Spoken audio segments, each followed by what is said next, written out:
Balabala Eza hésité, un slogan qui parle nous aujourd'hui avec les infrastructures lancées par les chefs de l'État, appelle même dans la ville province de Kinshasa.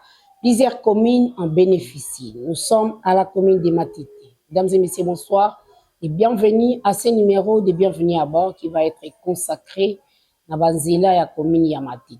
Aujourd'hui, les chefs de l'État ont lancé des chantiers appel Mel Matete, une très grande bénéficiaire de ces infrastructures routières. Que dire aujourd'hui des caniveaux sur des communes? Les responsabilités communales, je suis en face du bourgmestre de la commune de Matete, Gilles Mokumbi. Bonjour, monsieur le bourgmestre. Bonjour, madame les journalistes. Neti Robela, Neti Santé, Neti Oloba Malembe. Comment allez-vous? Oui, ça va. J'étais malade, mais maintenant ça va. Monsieur le bourgmestre, vous êtes parmi les gens qui ont bénéficié quand même, parce que que vous êtes parmi les gens. Commune Ayo Ezali parmi les communes Oyo et bénéficier quand même projet Oyo Mokonjambo Kaki Nelenda, bénéficier en PBL. On va suivre d'abord cet élément au départ. Il y a lancement, il y a Balabala, Oyo, Chilombo, tous ces avenues ici. Vous étiez parmi les bourgmestres qui ont lancé les travaux et on va revenir dans cette émission. C'est parti. Le monde va savoir que ça va salter à niveau et ça qui peut. Mais ce suivi, il faut ça. Pour suivi, c'est important. Attention bien l'ambasika. Ce sont les gens qui ont été bien et béba. Bon, quand on a vu ce problème, tout ça, on a suivi. Les attaques, on a longo là, on va faire des sanguana. Parfois, les sanguana, ça y est, 2 semaines, 3 semaines après, ils sont boulot, c'est petit, ils sont zone. Et bon, quand on a vu ces ambo qui peut. Mais bateau va diriger, biso, on va diriger, biso bien. C'est ça le problème. Et on dit, Congolais, on va monter au Lula. Libanda ba mo envier ba payer libanda et tout pour ba mo organisation za libanda ya mo teza awa eza na désordre total ba initiative wa weze no mo kitoko to moni ba sala mutu nyoso za sepeli ki cherche bonga mutu nyoso sepeli mais so ebonga nde biso to linga eza te que to moni no kitoko bo po na suka nango suivi et lo surtout suivi nde ya nde likambo. Bon, message nanga eza pour la faire beaucoup mais na biso nyonso o baza papesi bango charge ya misala. Message nanga eza pas la bango eza boy. Baza bango mon côté. Baza na ba chef du quartier. Il faut pas la paix ensemble pour na kolandela musala ekende malamu. Parce que ceux qui beaucoup mais kaka ye moko musala ekende bien te mais lorsque beaucoup mais kaza accompagné na ba chef du quartier musala eketambula malamu.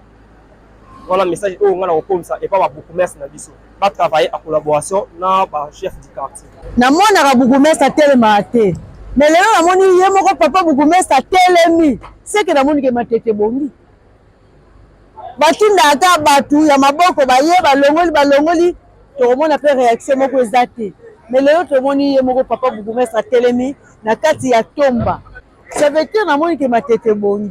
Je crois qu'on était avec les gouverneurs le mardi. Il nous a obligés de lancer les travaux de l'assainissement. Moi, à Matete, c'est depuis hier que j'ai commencé, mais aujourd'hui, c'était un lancement officiel. Donc, je l'ai fait aujourd'hui et puis je confirme à mes habitants de Matete, ces travaux seront permanents. Seront permanents, c'est à tout moment que je vais faire ces travaux de l'assainissement. On va tirer tous les caniveaux de Matete. Tous les caniveaux de Matete, comme le gouverneur a dit que Kinshasa, Ezobonga, Kinshasa, il y a lobby, il y a Lelo et que les cas lobby. Donc, na siré bana Matete, assainissement Salama, tirage Salama, et que ça chaque jour. Et que ça à tout moment. Et puis, je vais demander à ma population de Matete qu'il y aura des sanctions. Qu'il y aura des sanctions. D'ailleurs, je viens de sanctionner ce boulangerie ici. Vous avez remarqué, il y a vraiment des bois et puis des grimes qu'ils ont jetés dans des caniveaux. Donc, tout de suite, j'ai demandé au service de l'urbanisme et de l'ILPMR la fermeture de ces boulangeries. Donc, moi, dans ma tête, Nyonso, Oyakoboaka Imondis, dans ma caniveau, Tokire, puisque Binisi Miongi Solobele, Aïbake, Togokanae, à Kofuta Man de pas à l'État. Et puis, tous les opérateurs économiques qui ont des maisons ou des boutiques à côté des caniveaux, devant la maison ou bien boutique, je veux trouver des immondices dans les caniveaux, je vais lui retirer l'autorisation d'ouverture.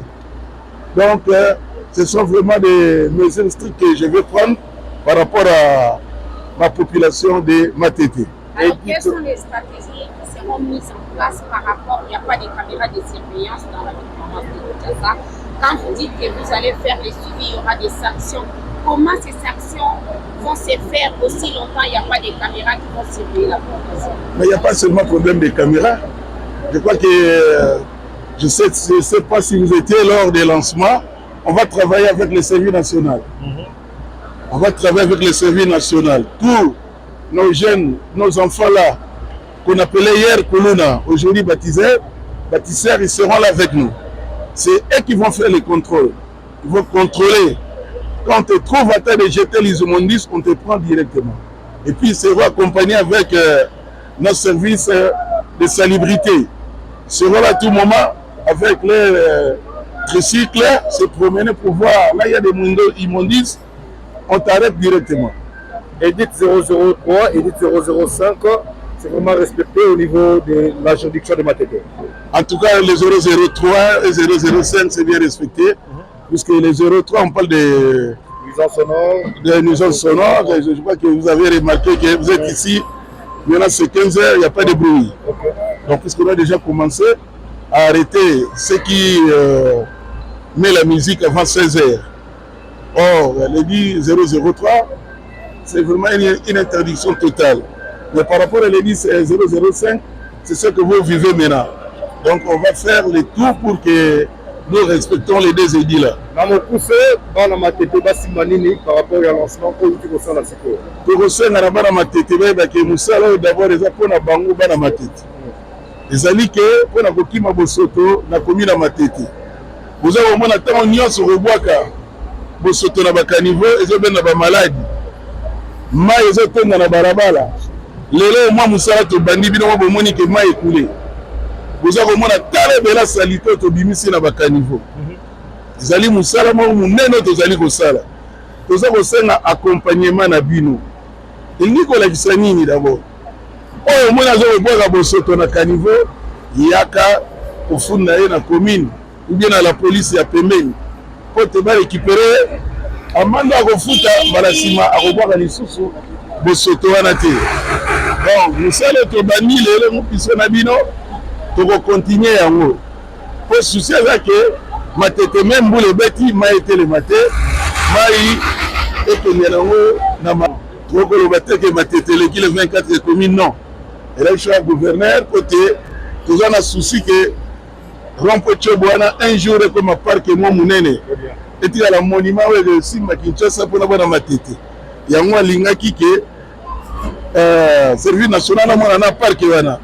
Pour Nicolas Goya, on a que la salité, nous sommes dans le parc ya Banunu, puis comme place Kitoko, tu retournes un peu parc, c'est Pelissa, Bana Matete, puis Bakinoa Nyoso. Donc, Matete, les alliés communes urbanisées. Toujours l'ingake, Matete, tu es bagana, tu es Kinshasa, Léopoldville, Kinshasa, Poto Moïno. Même les comme à Poto Moïno, mais va sentir qu'il y a quand même un petit changement. Voilà, monsieur le maire, pour lancer Kinzela, oh, les lots, tout le monde, ils sont vraiment satisfaits. Votre premier mot? Bon, en tout cas, d'abord, merci par rapport à chez nous à Matete, puisque Matete, c'est vraiment la grande commune connue dans la ville-province de Kinshasa. Comme vous venez de dire tout de suite que Matete, c'est parmi les communes,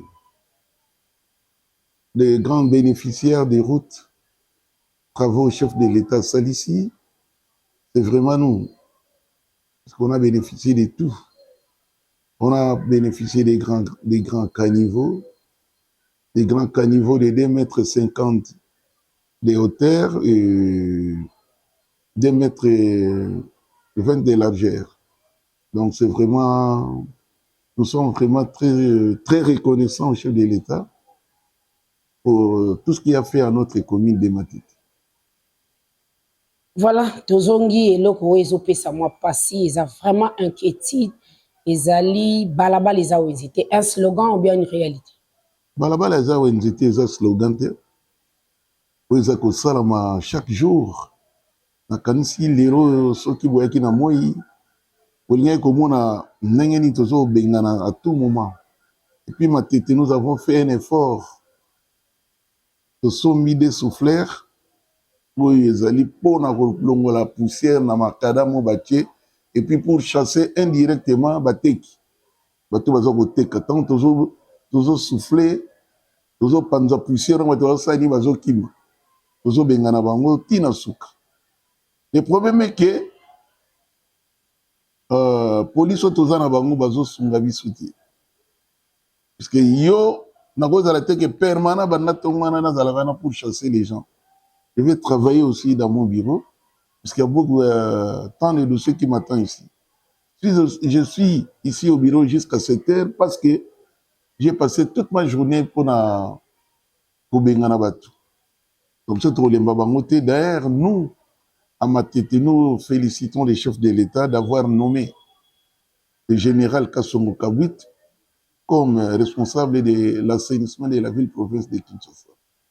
Je sais qu'avec lui, on va très bien marcher, puisqu'il a des bâtisseurs, il a plus ou moins plus de 4000 éléments, je crois, routine dans la commune pour nous aider.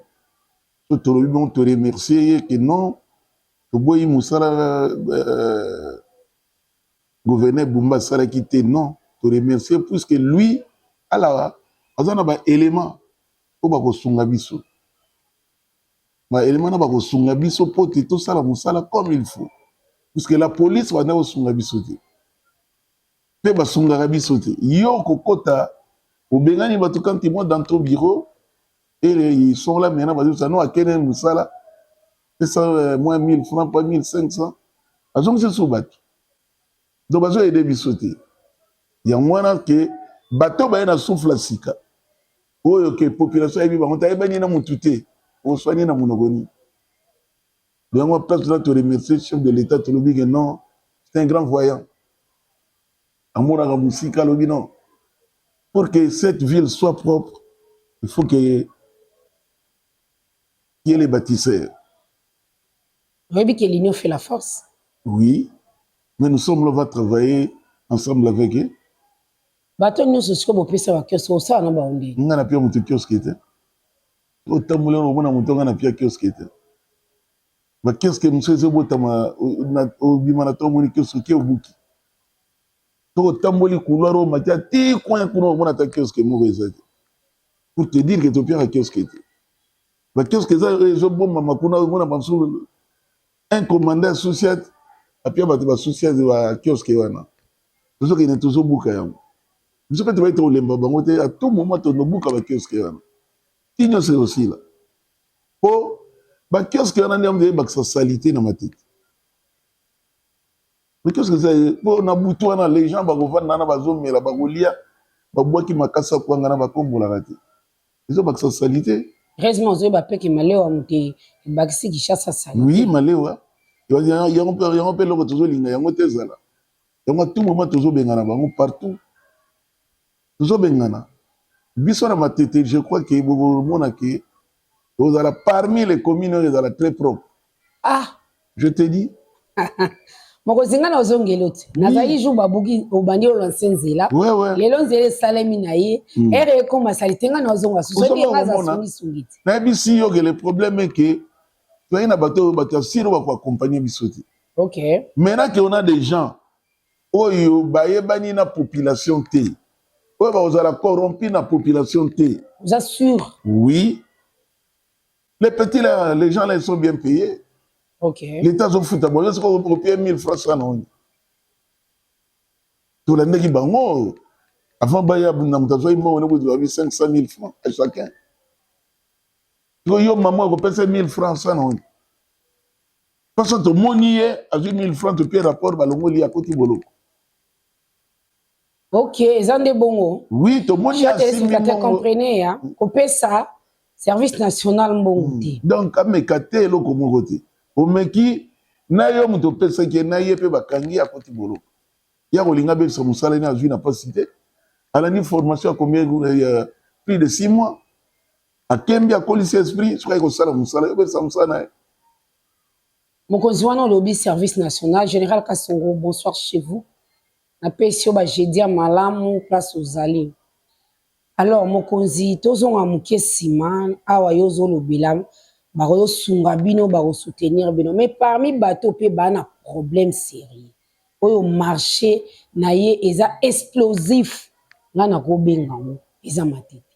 Bateau nyonso soko tali na rond-point Kinchaka to uti wana. Tous ces gens, bon, le problème est que Matete n'a pas un marché. Le marché que vous voyez ici derrière moi, c'est un marché urbain. Donc, ils ont un contrôle dans ce que c'est un marché municipal. Ils ont un contrôle dans je peux faire un effort pour le marché. Mais nous sommes en train de réfléchir pour créer un marché dans le quartier vitamine. Ok. Pour tout même abattoir, ils vont se débrouiller. Pour tout faire vitamine na place to buki il y a espace métrical il y a 140 mètres sur 40. Donc ça l'effort. Jour relancer un peu biso petozala. Ouais, bozala avec nos partenaires. Donc bongisa yango to tiena ba messe puis malé me trotonga. Et puis to réhabiliter le marché zali tomba awa. Et tu as le marché ba singa courante. Donc par manque de moyens. Si la commune avait des moyens, vous avez des taxes, vous avez marché, ils ont des moyens, mais vous réhabiliter le marché, vous avez un deuxième marché créé. Donc, en tout cas, vous avez l'effort, vous avez la balabala. Tu peux retirer la balabala, il y a un service national, vous récupérer. Il n'y a pas que ce soit la formation. Il y a une formation pour la ville à Kinshasa. Général Kasongo accompagné yo stratégie ni commune mettre en place pour accompagnement wana ezala même une réussite. Là, je crois que je suis la première commune déjà dit comme la générale officiellement. OK. On a signé à Tindelanga 200 éléments. Comme tu as oui. Pour la société commune dans la position commune elle a toujours pro. Et on a signé déjà que à Tindelanga 200 éléments pour avoir 5 minutes sur 4000 sur la vie 200. Baninga musuba go bakoki kozanga on a le non papianga 200. On a 200 na ebika fait 13 quartiers. On a quartier moi on a tindi 10 ça fait déjà 130. 70 on a ce batikali awa pour na kolandela na barrière principal pour Matete à la pro. Les téléspectateurs, on va remettre sur le terrain, on va essayer d'écouter l'avis de la population qui remercie vivement les chefs de l'État avec les cantonniers nationaux. John Banza, Oto Zalina Lubumbashi, Bambote Bele, Webi qui ont un carnaval, il y a infrastructure, Toyo qui peut ban à Matete, Baolo Banini, Namaramatay, Banzila, Okozamboka, à offrir. C'est parti. Les téléspectateurs, nous avons dit parmi les communes qui ont bénéficié de l'appui du chef de l'État à ce qui concerne l'infrastructure, nous avons la commune de Matete. Nous sommes à la commune de Matete. Nous allons écouter l'avis de la population. Chef de l'État a visité Bango à travers l'infrastructure. Derrière moi, c'est l'avenue Moulele, avenue Oezomemati qui s'insou, avenue Aoezaki Poto. Le Kanabutu, Kuluna Botolisa qui a continué avenue il n'y avait pas même moyen de suivre. Mais aujourd'hui, grâce à Fatih Béton, commune Oyo, avenue Oyo, et bénéficier quand même d'infrastructures bétonnées, où ils ont répondre quand même à la norme et à la zéla. Toyo Kavia population, on va échanger avec la population. Avenue Oyo, le commis bétonné. Population Oyo qui en ndengeni. Ce n'est pas l'équipe de Bienvenue à bord qui parle de ça, mais c'est les habitants de Matete qui vont donner leur réaction par rapport à œuvre Oyo Mokonzamboka à Pesibango. Je vous laisse découvrir le terrain. En premier lieu, nous pouvons que dire merci au président de la République, Félix Antoine Tshisekedi, pour l'initiative ya Musala Oyo à Salina mboka oyo et surtout na Matete. En tout cas, Matete, pour dire aujourd'hui, Matete Bongi. Tomoni Moussala, président Azosala, Nzela Ezala qui soki mboule no qui en tout cas la route était impraticable.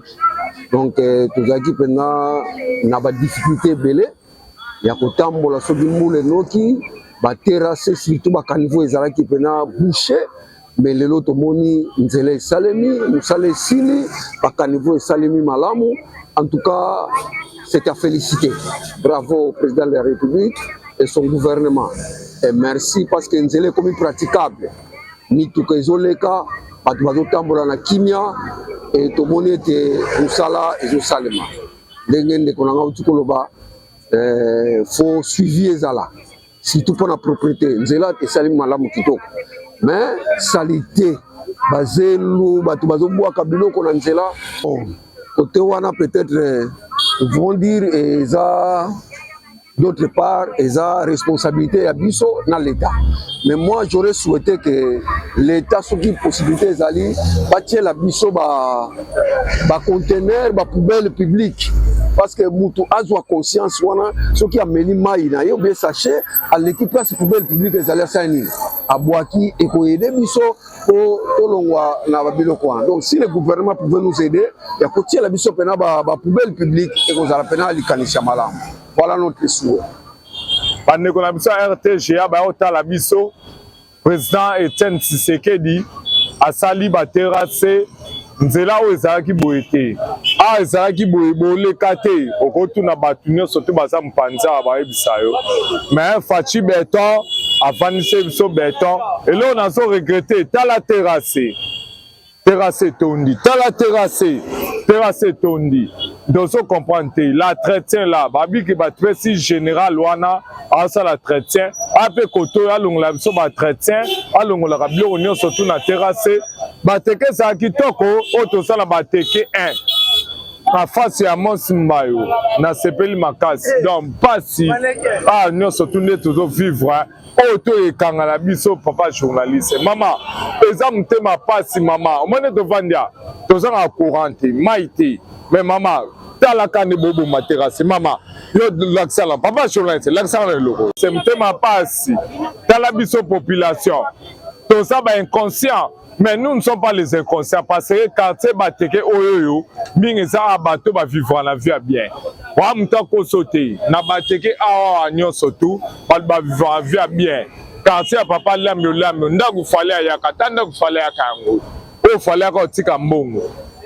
Donc biso to ça quartier monte ya so biso boté mais malgré tout nini, ta la terrasse. O bo salika sikoyo. T'as la terrasse.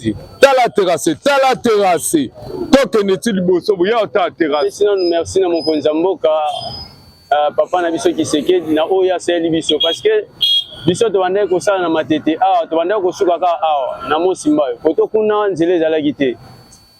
Batu o ba ko tendance o su kilane de tendance ki tie ba o pe ba beta makolo ba ke kuna bazui mususu ba ke na bango kaka bongo mais tout le monde quand même banzele salami okozo moto automatique sense toujours pepele okozo pe moto na mo simba automatique campus toujours pepele mais likamba ko kamonde ba terrasse na biso ya boucher makasi tole la kaka na ba terrasse nde ba sela biso ba terrasse so bino botali o mona banda tikuna ba terrasse za robeba dépasse na biso za na ba terrasse bon place wana oyo na okoloba ba poubelle vomeza te na kala to bandai komona ba kotia bino lo mo boye omeliji no bwaki na lo kwa mais ezate lelo ko makaka omeliji obwaki na terrasse bon conseil na opesa na biso tant ba ko bongisela biso awa biso nde population to la ta discipline biso moko parce que tant papa zo sala boye a sala ngo pour intérêt na biso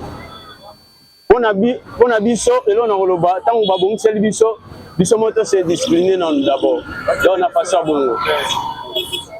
Voilà Mokonzi bazo remercier bino mingi yo pour ça déjà ba démarche na oka moi déjà yo désolé avance ba tindelo belema aw alors lilo balangeza ke caniveau sikoyo côté ya Mosumba yo wana ça ne va pas bon d'abord caniveau et puis kuna vraiment eza nakobenga ngo etika logo la milieu mo boye riral na kati ya matete.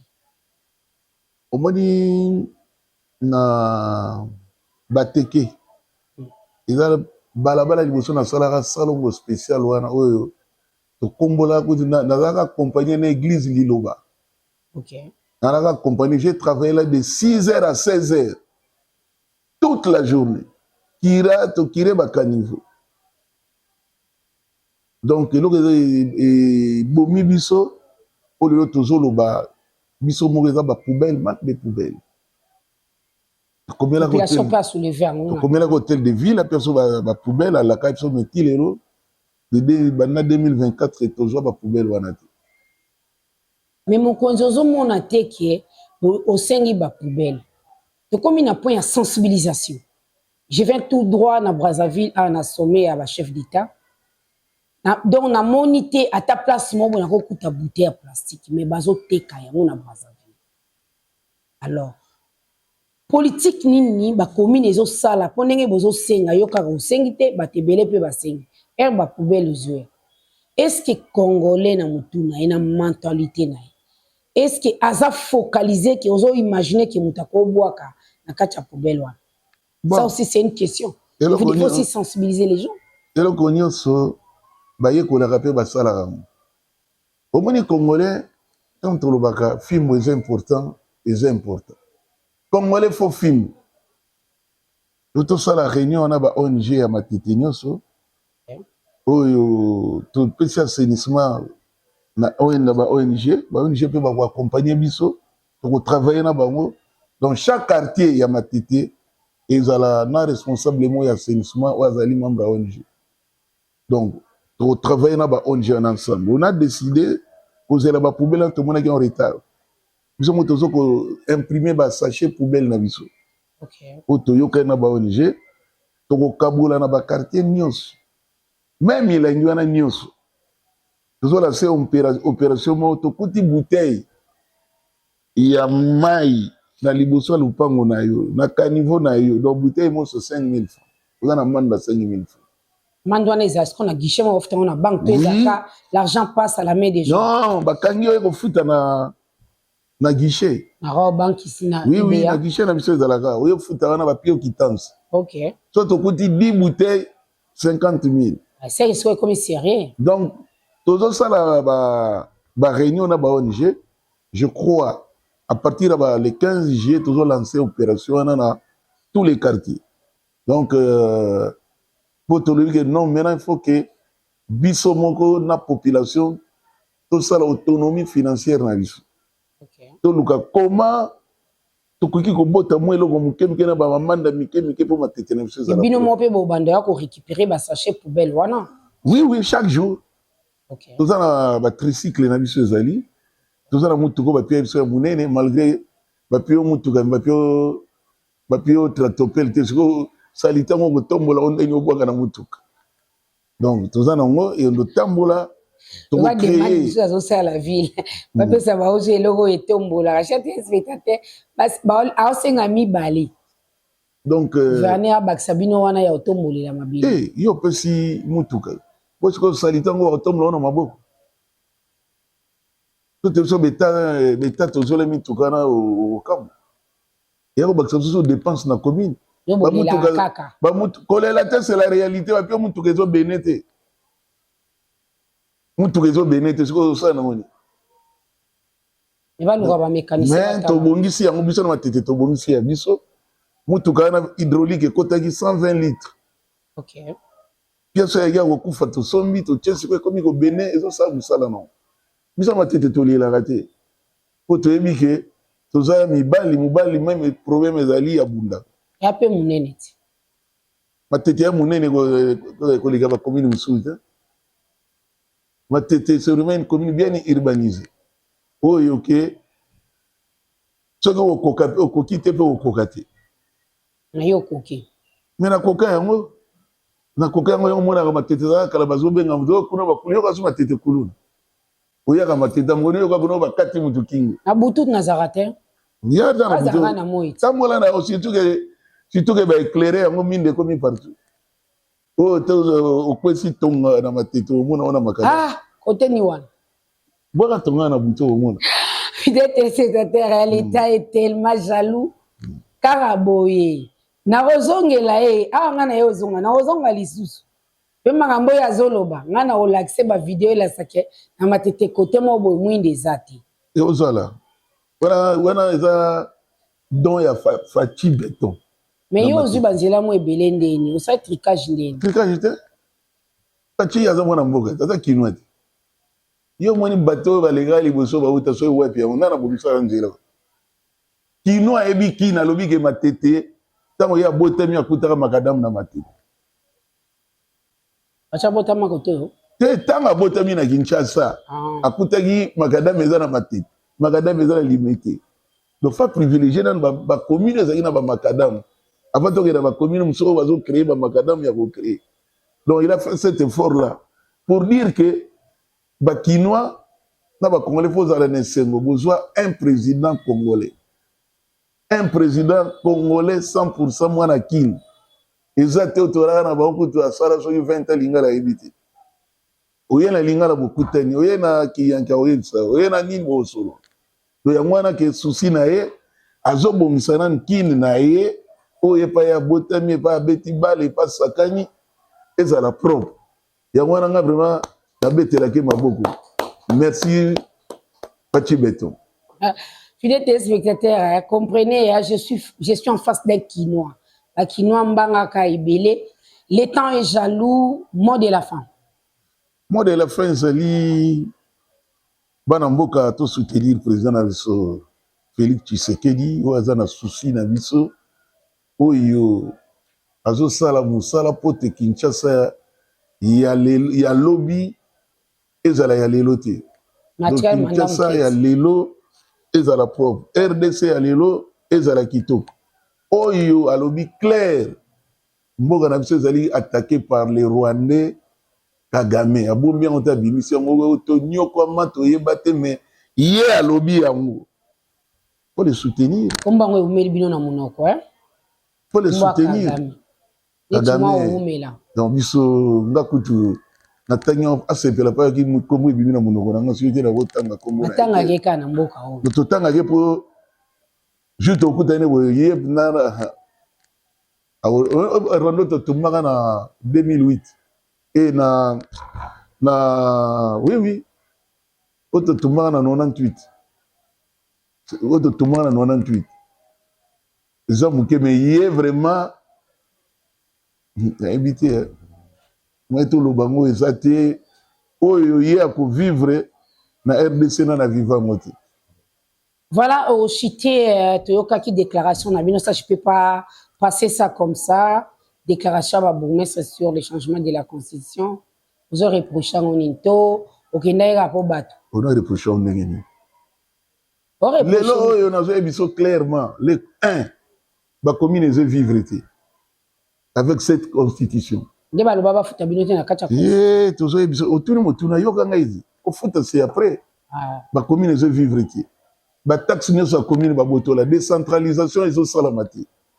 Avec cette constitution, la commune peut développer et ça passe. C'est le même problème, même dans la ville, même dans la province. Le président a le droit de révoquer le gouverneur, de suspendre le gouverneur, de longuer le gouverneur. Puisque Zalagi élit dans les députés provinciaux. Donc, le gouverneur Boma na yombo kangwe, so peut commander moyen. Or, il y a d'autres articles qui fait dans la réviser dans la constitution. Là, c'est vraiment une obligation. Toi, tu as un théâtre, toujours ça là. Donc, constitution, il faut réviser. Il y a beaucoup. Comment est-ce que vous avez sérieux? Banane. Bateau, vous avez sérieux. Non, ils ont mis sur le net, vous allez net. Admettons que nous avons fait le mot. Autant dans la constitution, superficie, il y a beaucoup dans la constitution. Article ni wana mokozi. Mais tant que non, on a vu dans le Luka Mode. Il y a tant de personnes qui certificat, non parcelle nous ali buena buena. Ils ont le RDC. Bachate. Ça on pas comment l'RDC superficie ali 2 345 410 au moins. Exacté. Il y a des devoirs à domicile. Tu as des devoirs, tu as des devoirs. Il y a beaucoup de choses. Il y a beaucoup de choses, la Constitution a fait la réviser.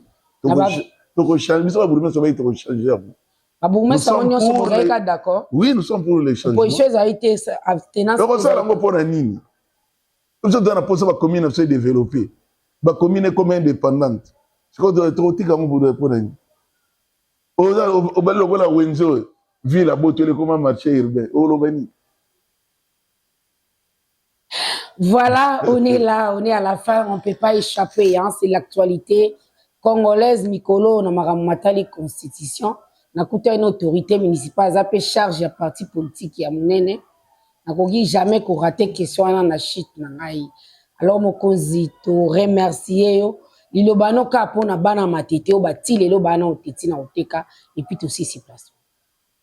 Bana mateto azana teti na oteka. Oteka na balabala bolongwe boye bazongi, ilobano asukeza ko lilobezo tika. Bana mateto bozolinga otika koteka te. À partir ya semaine prochaine, ce qui général à répondre dans lettre na ngai, makuti ozoteka. Yeba ki place nous na kanya makasese. Oza la maman oza na bana oyelanda formation. Donc, bah, explication exacte. Donc, héros, moi, biloko na yo, kene ko chona lupangu na yo, banda ko teka na kata lupangu na yo. Tout ça est au vio, il mo bomona ka, bomine na tamboli na pesi message. Et puis le message lundi mardi na mona buto ati. Oje otete bazio OK. Wadeza sungaite. Maintenant c'est la République qui décide. Parce que tu as une chose à la propre, tu as une salité au thé. Tu as foutu un ticket, 500 francs, tu as une salité à 50 000 francs. Tout ça, non. On n'a pas besoin de ça. On n'a pas besoin de ça. Maintenant, il y a des gens qui vont travailler pour l'assainissement de la ville de Kinshasa. Il y a des gens qui vont travailler pour lutter contre l'insalubrité dans des communes. Et tous ces gens-là seront payés. Comme ils seront payés, donc nous ne voulons plus des marchés pirates dans notre commune des Matis. Merci beaucoup. Voilà, hein, chers téléspectateurs, hein, on est là, on est à la fin, hein, on est là pour les rendre des infrastructures en République démocratique du Congo en général, particulièrement la commune des Matete. Vous avez écouté la population, vous avez écouté l'autorité municipale, Maman, Balaba, les Aouizete, Kanga Biloko, Botuna Sango, Nazando. Je remercie l'équipe technique qui a travaillé directement pour la réussite de cette émission, bien qu'avec beaucoup de difficultés, mais on a pu quand même réaliser cette émission. Et j'ai sali charge à la République, David Moukeba, pour le travail abattu aux côtés du chef de l'État, en charge toujours des infrastructures. Quant à moi, je vous retrouve la semaine prochaine avec un autre numéro de notre commune qui a aussi bénéficié la charge du chef de l'État à ce qui concerne les infrastructures. Portez-vous bien et vous suivez des programmes sur la RTG. Au revoir.